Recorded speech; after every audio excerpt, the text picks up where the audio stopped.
Beleza, pessoas? Então esses foram os 4 P's das métricas ágeis aqui, né? São os 4 grupos de métricas ali que eu tinha para apresentar. E agora fechando, né? Fazendo a nossa reflexão final aqui da nossa live, eu queria apresentar esse disclaimer aqui, essa provocação aqui em forma de um aviso aqui, né? Um cuidado aqui que a gente tem que tomar, que eu chamei de o lado negro das métricas, né? Então tem o Dark Side aqui, né? Do Darth Vader aqui, né? E existe o que? A má utilização das métricas, né? As métricas, elas têm excelentes benefícios ali, na verdade elas são imprescindíveis para que a gente tenha, né, melhoria contínua dentro do nosso time ali, né? Para que a gente tenha mensuração se o que temos fazendo está surtindo efeitos, né? Para que a gente possa tomar decisões assertivas, né? Seja do nosso produto, seja do nosso processo, seja com relação às pessoas ali. Porém, existe o lado negro das métricas, que quando a gente passa a utilizar as métricas de forma de forma negativa. Por exemplo, né, eu vou trazer um exemplo aqui, que é a questão de comparação de pessoas. Eu tenho visto, mais de uma vez eu vi isso acontecendo já, tá? Então, gestores querendo se utilizar das métricas para mensurar individualmente os indivíduos, para mensurar as pessoas.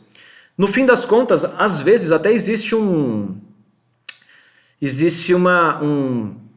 algo muito plausível, né? Uma justificativa para isso, né? Ah, não, eu quero ter uma dinâmica aqui de meritocracia, né? Então as pessoas, os indivíduos que entregam resultado, eles são premiados, vamos dizer assim, então as métricas elas vão me poder trazer essa informação.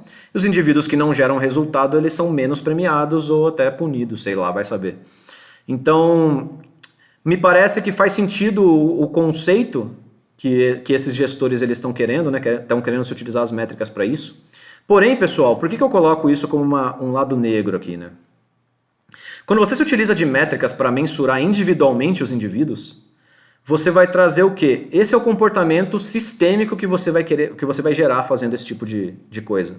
Que as pessoas elas se comportem de maneira mais individual também, mais individualizada. Se eu sou mensurado pelas práticas que eu cometo individualmente, eu vou ter a tendência a me comportar de forma individualizada ali. Se os resultados que eu gero eles vão ser mensurados de forma individual, eu não vou querer.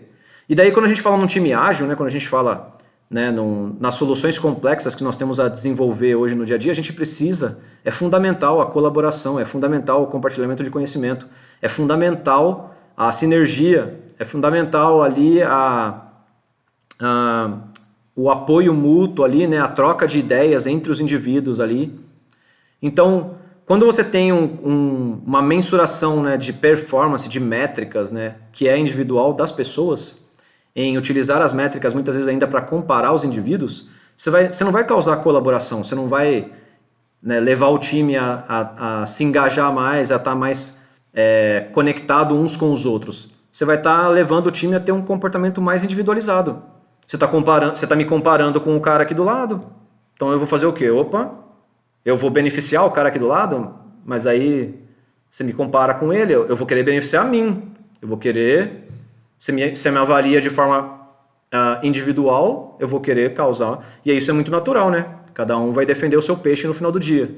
Então, o lado negro é você começar a se utilizar desse tipo de temática para comportamentos errados, né? Para comportamentos ali que vão prejudicar o resultado final.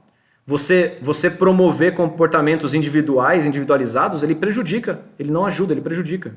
Legal? Numa zona cinza, né? Por isso que eu coloquei em cinza ali, né? Esse segundo tópico, a comparação de equipes. Pessoas, a comparação de equipes é uma coisa um pouco sensível. Se você tem 2 equipes, tá, dentro da sua empresa ali, que ela ali não vai ter nenhum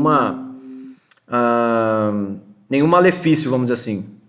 Mas se você comparar em equipes que elas têm também o mesmo princípio ali de colaboração e sinergia, essas equipes também vão se comportar de maneira mais individualizada. Então a gente tem que tomar cuidado com esse tipo de comportamento mais uma vez. Comparar equipes, ele pode nos ajudar a entender ali uma questão de performance ali que poderia ser tratada ali. Então, por exemplo, eu tenho um time que tem uma determinada performance ali mensurada de alguma maneira, seja pelo seu time to market ali, por métricas de processo, por métricas de práticas de engenharia ou até métricas de produto, seja lá o que for ali. Um outro time ele tem uma performance superior com relação a isso. Isso pode ser algo que nos dê algum tipo de balizamento ali de comparação.